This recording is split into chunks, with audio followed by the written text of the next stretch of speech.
Alright everybody, I did that last video on my flint striker, and Big Ron asked me if I would do a video on how to make char cloth. This is the container that you saw in the last video, and what this actually is an old pellet tin. It's got a screw top lid, and if you can see it, tell me if you can, it's got a hole punched in the lid there. And what that's for is so that the gases will escape when you're burning the cloth. You want to burn this cloth in as little oxygen environment as possible so that it doesn't burst into flame and it doesn't catch on fire and actually burn. What you want it to do is actually char, and of course that's why it's called char cloth.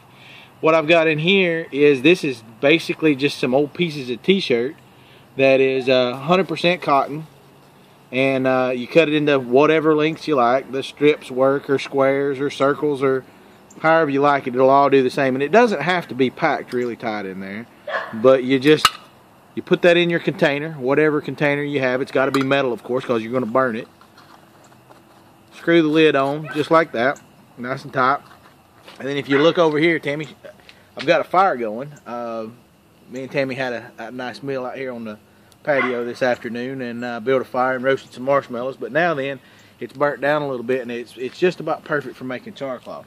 So what I'm going to do is I'm going to get a place like that right there. Woo! Hot.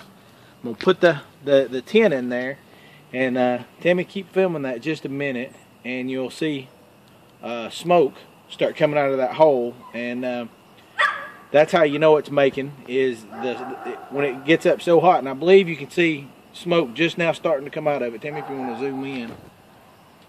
Alright, see that smoke coming out the hole? That's what you want. And when that smoke stops coming out, you've got to pull that tin off real quick, or your char cloth will burn up. So I'm going to pause this, and I'm going to let this finish, and then I'll take it off, let it cool, and restart the video.